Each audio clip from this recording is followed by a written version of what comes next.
कल हमने आपको संभल हिंसा के स्क्रिप्ट राइटर और डायरेक्टर से मिलवाया था, जिनके नामों का जिक्र पुलिस ने एफआईआर में किया था। लेकिन आज हम आपको संभल के वो विलन दिखाते हैं जो 24 नवंबर को अपने चेहरे पर रुमाल और हाथों में पिस्टल और पत्थर लेकर सड़कों पर आए थे। अब यूपी पुलिस इन दंगाइयों का चुन चुनकर हिसाब करने के मूड में है। पुलिस ने संभल हिंसा से जुड़े कुछ वीडियो और तस्वीरें जारी की हैं, जिनमें इन दंगाइयों का एक एक कारनामा है, जिस पर हमने एक वीडियो सीरीज तैयार की है। इसमें साफ सबूत हैं कैसे लाठी और डंडों के अलावा पिस्टल और देसी तमंचों से दंगाइयों ने पुलिस पर फायरिंग की। इस तस्वीर में आप एक दंगाई को फायरिंग करते हुए देख भी सकते हैं। एक और वीडियो है जिसमें संभल के पत्थरबाज सड़कों पर फुल एक्टिव दिखाई दे रहे हैं, जिनके हाथों में पत्थर हैं और पहचान छिपाने के लिए चेहरे पर नकाब है। लेकिन पुलिस इन दंगाइयों को बेनकाब कर चुकी है। ये सीसीटीवी फुटेज जामा मस्जिद के ठीक सामने मोहल्ला कोट गरवी को जाने वाली गली का है। पुलिस ने अपनी एफआईआर में लिखा था कि दंगाइयों ने सबूत मिटाने के मकसद से कई सीसीटीवी तोड़े, बावजूद इसके वो पूरे सबूत नहीं मिटा सके। और ये सीसीटीवी फुटेज इसका प्रमाण है, जिसमें एक दंगाई लाठी की मदद से सीसीटीवी कैमरा तोड़ता हुआ दिख रहा है।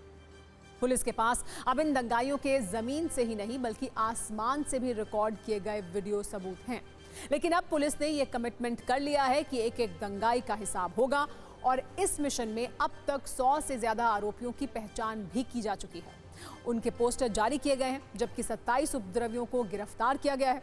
हैरानी की बात यह है कि हिंसा फैलाने वाले आरोपियों की लिस्ट में सिर्फ लड़के और पुरुष ही नहीं बल्कि महिलाएं भी शामिल हैं, जिन्हें पुलिस ने पकड़ लिया है और अब बाकी आरोपियों की तसल्ली बख्श तलाश की जा रही है।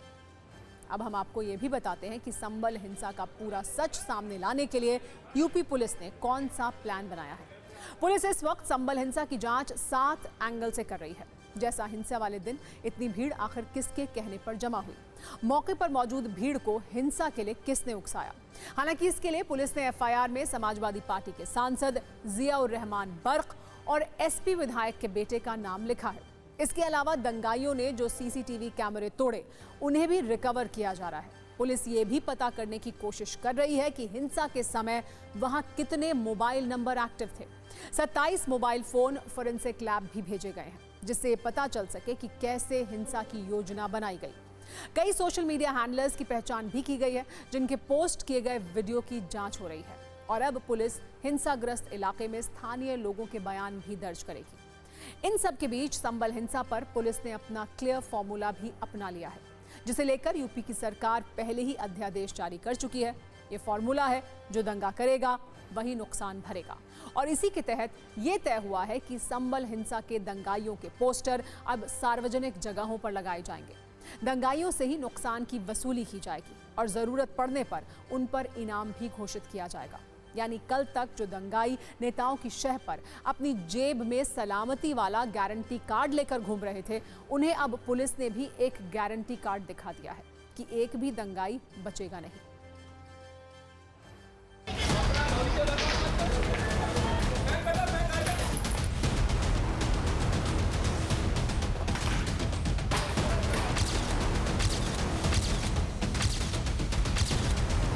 संभल हिंसा के मामले में जिला पुलिस और प्रशासन ने अपनी एक स्पेशल रिपोर्ट राज्य सरकार को सौंपी है, जिसमें पूरे हिंसा के बारे में जिक्र किया गया है कि आखिर हिंसा किस तरीके से शुरू हुई। इसके अलावा जो महिलाएं भी घरों के अंदर से पत्थरबाजी कर रही थी, उनका भी जिक्र इस रिपोर्ट में किया गया है। पुलिस ने अपनी इस रिपोर्ट में यह भी बताया है कि अब इन हिंसक लोगों के खिलाफ पुलिस क्या एक्शन ले रही है। पूरे मामले में अभी तक 27 लोगों की गिरफ्तारी हो चुकी है, 72 लोगों को पहचान किया जा चुका है।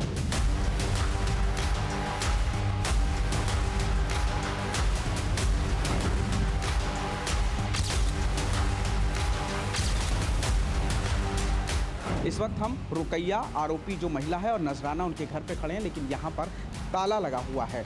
तमाम जो आरोपी हैं उनके घरों पर इसी तरीके से ताला लगा हुआ है। ये रुकैया का घर है जिसमें फिलहाल कोई नहीं है, और ये अगर आप देखेंगे तो ये नजराना का घर है और इसमें भी ताला लगा हुआ है। ये जो पूरा इलाका है, ये हिंसा होने के बाद आप देखेंगे कि पूरे इलाके में जो घर हैं उन घरों पे ताले लगे हुए हैं और लोग घरों को छोड़ करके बाकायदा चले गए।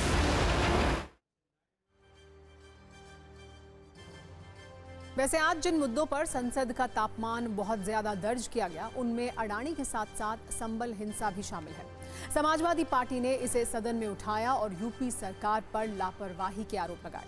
अब इस मुद्दे पर ताबड़तोड़ सियासत के बाद नेताओं का ताबड़तोड़ संबल दौरा भी शुरू होने वाला है। पहले खबर थी कि समाजवादी पार्टी का एक डेलीगेशन और कांग्रेस सांसद राहुल गांधी संभल जाएंगे।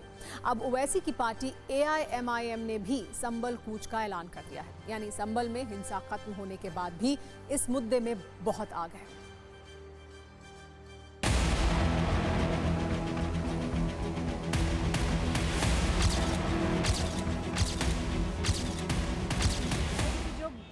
लोग जो न्याय जब दिलाने वाले लोग ही जब अन्याय कर रहे हैं तो उनसे क्या उम्मीद रख सकते हैं। इसीलिए हम चाहते हैं कि संसद के माध्यम से ये आवाज उठे। समाजवादी पार्टी के नेताओं के द्वारा लोगों को भड़काकर उकसाकर उस पर पथराव करके एक माहौल खराब करने का काम किया है। जब जांच रिपोर्ट आएगी तो दूध का दूध, पानी का पानी हो जाएगा।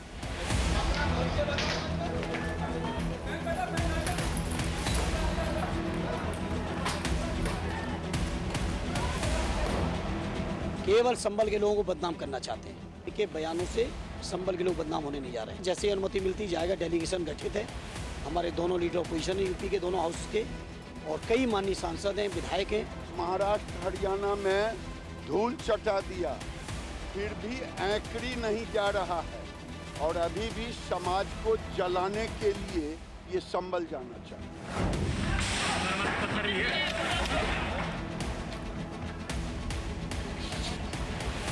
हमारा संभल जल रहा है।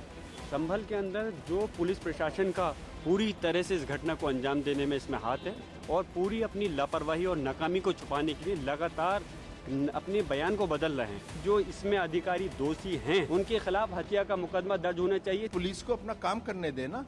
ये समाजवादी पार्टी के जितने नेता हैं और उनके विशेष रूप से अखिलेश यादव जी, आप चुनाव हारने के बाद बौखलाए हुए घूम रहे हो। इतना बड़ा दंगा हो गया, अब तक कितने लोग सस्पेंड हुए, कितने लोगों को, 5 लोगों की मौत हो गई। जिम्मेदार कौन है?